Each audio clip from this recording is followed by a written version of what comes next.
다 알 정도로 그렇게 저희는 초반에 시작을 하게 되었죠.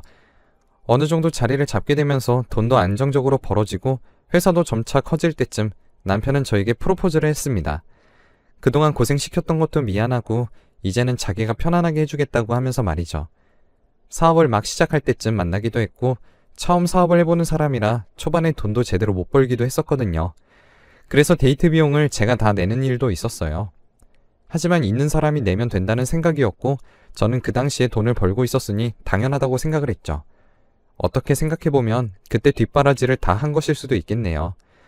도시락도 싸서 회사 사람들도 먹이고 남편도 밥 못 먹었다고 하면 뛰어가서 밥 사 먹이기도 했으니까요. 그렇게 저희는 결혼을 하게 되었어요. 남편은 정말 일적으로는 완벽하더라고요. 인맥도 점차 늘려가면서 정말 사업에 열정적이었습니다. 하루하루 성장해가는 모습이 대견할 정도로 결혼하고 나서는 가정이 생겼다는 이유로 더 열심히 하더라고요. 저희는 아이도 가졌고 두 딸의 부모가 되었습니다. 남편이 성장하는 만큼 아이들도 점차 성장했고 저희 가정은 나름 행복하다고 자부했어요. 하루하루 살아가면서 남편도 아이들을 보려고 늘 집에 일찍 들어왔고 아이들도 속 썩이는 거 없이 정말 온순하게 커주었죠. 아이들이 10살 정도 되었을 때쯤 남편의 사업은 몰라보게 성장했고 조그마한 건물을 통째로 쓸 정도의 능력을 갖추게 되었어요. 물론 재벌들에 비해서 아무것도 아니었지만 정말 하나부터 열까지 너무 열심히 했던 사람이었죠. 납품부터 직접 체크를 하고 하나씩 디테일하게 보는 성격이기에 성공을 하는 건 어쩌면 당연한 이야기였어요. 물론 운이 안 따라주는 것도 아니었고요. 그런데 점차 회사가 성장하면 할수록 자연스럽게 남편이 늦게 들어오는 날들이 많아지고 회식도 하면서 술 취해서 들어오는 날도 많고 그렇더라고요. 물론 저는 그런 것도 모두 다 이해했어요. 한 회사의 CEO로서 가정도 있지만 자기 회사 식구들도 먹여 살려야 했기에 열정적인 모습을 격려하고 또 격려했었네요. 아이들에게 소홀해도 어쩔 수 없다며 아이들은 제가 다독거렸고 사춘기가 다가와서 아빠랑 그렇게 친하지 않아도 제가 다 커버하고 케어했습니다. 너희들이 누리는 모든 것들이 아버지의 노력 덕분이라고 하면서 늘 각인시켜줬죠.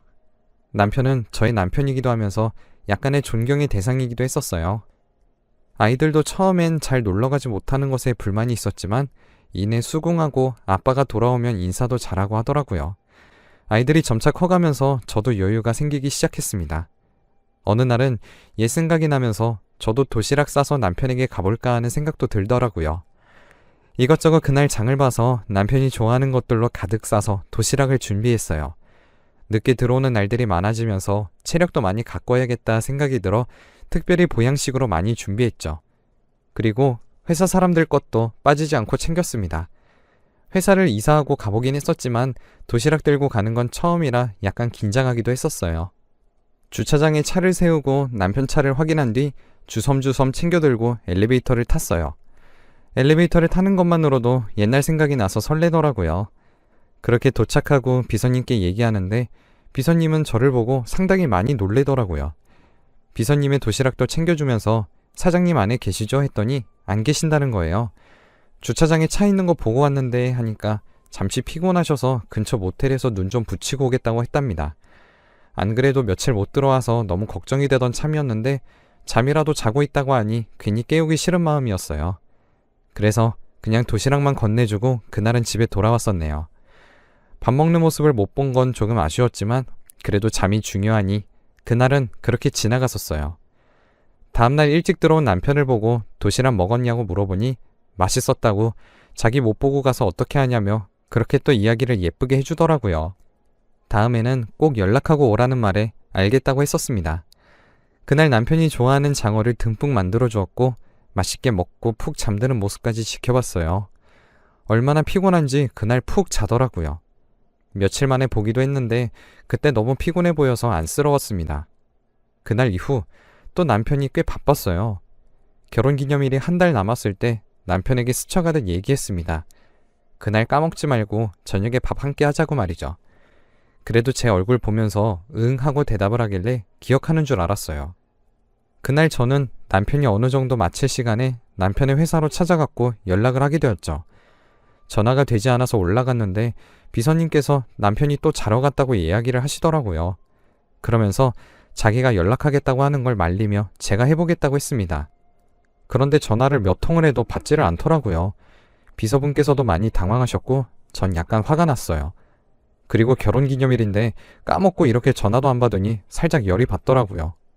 그런데 얼마 지나지 않아서 불이 나게 뛰어오는 모습을 봤습니다.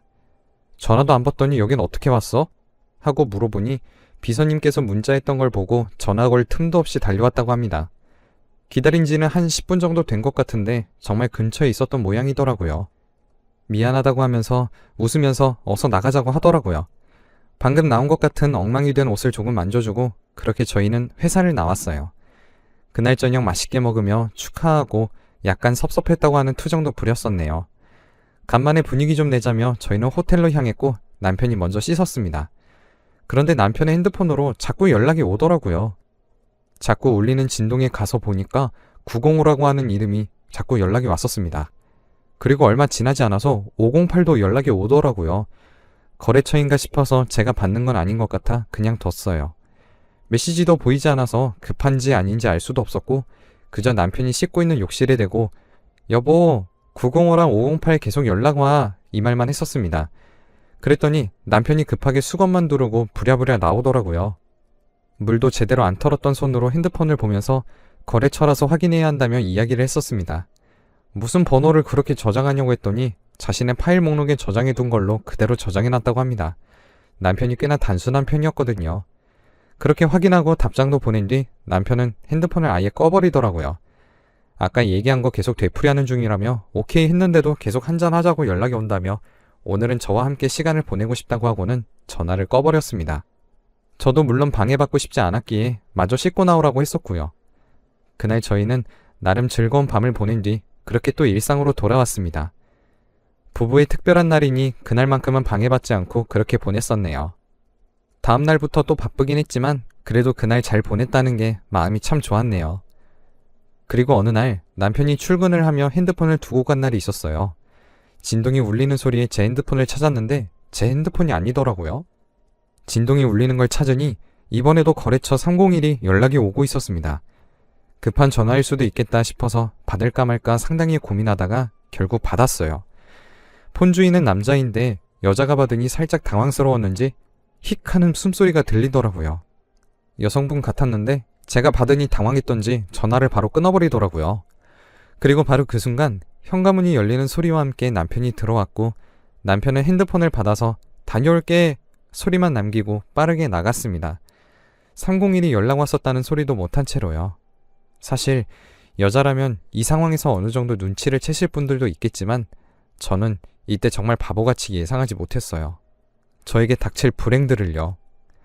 이때까지만 해도 내가 눈치를 챘다면 그렇게 충격을 받지 않았을 게 아닌가 싶은데 저는 어떻게 생각해보면 남편을 너무 믿었던 것 같더라고요. 그날이 아직도 기억이 나네요.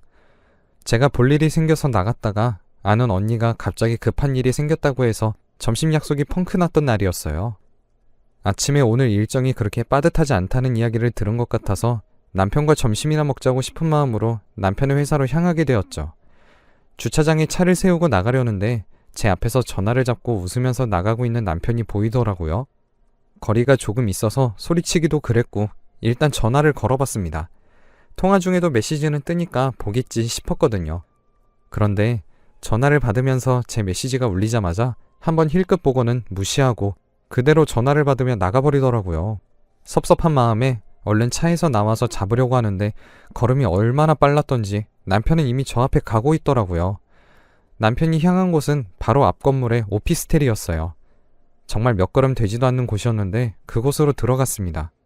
쉰다고 하면 모텔 같은 곳을 간다고 했었는데 웬 오피스텔인가 싶더라고요. 잠시 쉬기 위해서 오피스텔을 아예 구했나 싶은 생각이 들었습니다. 그렇게 저는 남편의 뒤를 따라갔죠. 이미 남편은 엘리베이터를 타고 위로 올라가 버린 뒤더라고요. 엘리베이터는 9층에 섰는데 그때 무슨 생각이었던지 숫자가 떠올랐어요. 바로 905. 호텔에 갔을 때 처음으로 남편의 핸드폰에서 울렸던 숫자였어요. 정말 혹시나 하는 마음이었습니다. 그렇게 저는 9층으로 향했고 홀린 듯이 905호의 앞에 섰습니다. 손이 부들부들 떨리더라고요. 제발 아니라는 마음 하나로 배를 누를까 말까 엄청 고민을 했어요. 거의 앞에서 10분 정도 손을 벌벌 떨며 그렇게 있었던 것 같습니다. 손을 떨다가 초인종 앞에 있는 벨이 무작정 눌러지더라고요. 그런데 그 소리와 함께 안쪽에서 우당탕탕 하는 소리가 들렸습니다. 바로 그때 순간 저도 약간 눈이 돌았던 것 같아요. 아무 생각도 하지 못했고 단순한 남편이 떠올라 저는 비밀번호를 눌렀습니다. 저희 집 비밀번호요. 그것도 그 비밀번호는 저와 제 남편의 생일을 조합해서 만든 번호였어요. 야속하게도 문이 열리더라고요. 열리면서 누군가 문고리를 잡는 힘까지 느껴졌습니다. 그때 무슨 힘이었던지 저는 두 손으로 온 힘을 다해 문고리를 바로 잡아당겼어요. 잡아당기는 동시에 낚시하듯 남편이 딸려오더라고요. 그렇게 눈을 마주쳤는데 그 표정은 정말 잊을 수 없습니다. 저도 모르게 핸드폰을 잡고 카메라를 켰고 그렇게 남편을 찍었습니다. 남편도 처음에는 멍하게 있다가 제 핸드폰을 뺏으려고 이리저리 손짓을 하더라고요. 무슨 힘이었던지 그런 남편을 뿌리치고 저는 바로 안으로 들어갔습니다. 글을 적으며 그 당시를 회상하니 정말 지금도 괴롭긴 하네요. 그 안에 있었던 사람은 20대 초반 여자였어요. 저는 눈물이 나는 것도 모르고 그 떨리는 손으로 그렇게 카메라부터 들었어요. 내가 손해보는 건 없어야 하니까요. 남편이 따라 들어와서 이야기 좀 하자며 다 오해라고 하는데 그때서야 떠올랐죠. 905라는 숫자 외에도 다른 숫자도 있었다는 걸요. 그렇게 저는 남편을 한번 쳐다보고 눈물을 닦았습니다. 신발도 그대로 신고 들어갔었는데 하이힐 소리 쿵쿵 찍어대며 그렇게 나왔죠. 저는 바로 9층에 그대로 있었던 엘리베이터를 잡고 5층으로 향했습니다. 남편이 뛰어오는 소리가 들렸는데 그 소리도 무시하고 5층으로 향했죠. 금세 도착한 508호. 떨리는 손으로 그렇게 또 비밀번호를 눌렀습니다. 남편과 저희 생일을 조합한 번호요. 정말 아니길 바랬어요. 비밀번호를 누르고 있는데 계단으로 남편이 뛰어오는 소리가 다 들리더라고요. 제가 5층으로 갈 건 예상 못했던 모양이에요. 엘리베이터가 5층에 멈추니 놀라서 뛰어오는 모양이더라고요. 그렇게 비밀번호 누르고 들어갔는데 술집 여자 같은 여자가 자고 있고 술병이 나뒹굴더군요. 제가 들어오는 소리에 깼는지 부시시 일어나면서 저에게 아줌마 뭐야? 라는데 정말 어이가 없더군요. 그 여자는 30대 정도 되어 보이는 여성이었습니다. 그리고 무엇보다 옷걸이에 걸려있는 남편의 옷이 보이더라고요. 제가 남편 생일에 줬던 셔츠였어요. 핸드메이드 제품이라서 이니셜이 그대로 박혀있는 옷이었죠. 그것도 사진으로 찍어 남겼습니다. 그리고 불이 나게 달려오는 남편을 보며 소리를 고래고래 지르던 여성도 소리를 지르는 걸 멈추고 저를 보고 놀라더라고요. 남편이 제발 그만하라며 저를 말리는데 저는 또 뿌리치고 나갔습니다. 가야 할 곳이 한 군데 남았거든요. 301호. 참, 그렇게 많은 곳을 가야 한다는 것도 비참하더라고요. 그렇게 도착해서 또 똑같은 비밀번호를 누르고 들어갔습니다. 다행히도 외출을 한 듯 보이지 않았지만 화장대에 있는 사진이 눈에 띄었네요. 사진을 보니 적어도 1년을 넘은 것 같은데 많아도 20대 후반으로 보이는 여성의 모습이 보였습니다. 남편은 또 뛰어왔더라고요. 508호 그 여성분에게 상황 설명하고 온 것이겠죠. 그때는 눈물도 흐르지 않더라고요. 아무도 없는 방에서 그렇게 남편은 무릎을 꿇었고 미안하다고 빌었습니다. 핸드폰을 달라고 해서 뒤졌고 이게 다행인지 모르겠지만 저장이 되어 있는 건 이 세 개가 다더라고요. 남편은 회사 앞에 오피스텔에 자신의 여자들의 월세방을 구해준 거죠. 그리고 그 여자들은 서로를 모르는 것 같더라고요. 싸우는 소리가 나서 올라가 봤더니 9층과 5층이 싸우고 있었습니다. 너는 언제부터였냐며 소리를 지르는데 밑에까지 다 들렸어요. 제가 등장하니까 다들 아무 말도 못하더라고요. 제가 제일 비참했습니다. 남편은 따라오면서 빌고 있고 절 보고 아무 말도 못하는 그 여자들. 왜 이런 남자를 만났냐고 가정이 있는 사람인 건 몰랐냐고 하니 아무 말도 없더라고요. 정말 이런 일이 일어날 거라고는 상상도 못해서 그런지 이제 남편의 실체를 모두 보고 나니까 눈물도 마르더라고요. 남편은 그때까지도 싹싹 빌고 있었고 자기는 이혼할 생각도 없고 저랑 같이 살고 싶다고 합니다. 그 말을 또 그 불륜녀들 앞에서 합니다. 환장하겠더라고요. 돈도 벌고 하니 자기가 미쳤다고 하면서 싹싹 빕니다. 그러면 나도 이렇게 해도 되냐니까 그건 또 안 된답니다. 같이 살아줄 테니까 당신 돈으로 나도 다른 남자 만나도 되냐니까 아이의 엄마가 그러는 거 아니랍니다. 그 말에 제가 아이의 아빠는 그래도 되냐고 하니 아무 말도 못하네요. 그 여자들도 그렇지만 이렇게 오피스텔에 3명을 만나면서 한 건물에 넣어놓는다는 기가 막힌 생각을 대체 어떻게 한 걸까요? 참 기가 찼습니다.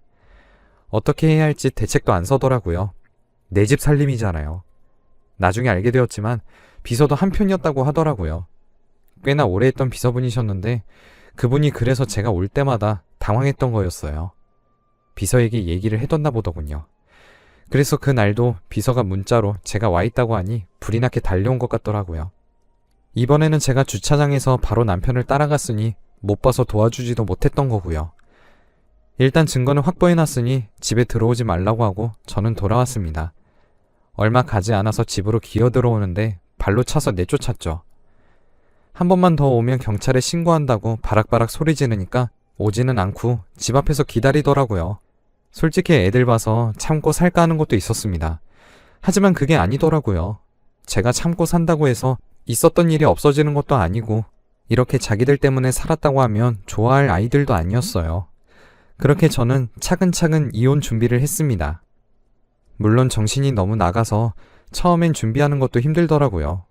준비가 어느 정도 마무리되면서 저는 정신과 치료까지 받고 있습니다. 너무 충격적이라서 말도 안 나오고 믿었던 사람의 배신이라서 그런지 아직까지도 몸소리가 처집니다. 아이들의 양육비부터 모든 것들을 싹 털어서 그렇게 전 이혼을 하게 되었고요. 그 후로도 정신과 치료는 꾸준하게 받고 있습니다. 이혼을 하고 나서도 주야장천 연락이 왔고 핸드폰 번호를 바꾸면 알아내서 오더라고요. 결국 접근 금지 신청까지 받아내고 그렇게 저는 1년이라는 시간을 보냈습니다. 언제 한번 대나무 숲처럼 제 이야기를 풀어보고 싶었는데 이제야 이렇게 얘기를 해보네요. 정신과 치료를 다니며 어디서든 말하고 싶으면 말하라고 하는 걸 이제서야 실행 중입니다. 속이 뻥 뚫리네요. 사람이 살면서 별 사람을 다 본다고 하지만 그런 사람이 제 곁에 있을 줄 몰랐어요. 좋은 경험이라고 하기엔 너무 뼈아픈 기억이네요. 제 긴 이야기 들어주셔서 감사하고 이 글을 보시는 분들은 저 같은 일이 없이 좋은 사람들만 만났으면 하는 바람입니다.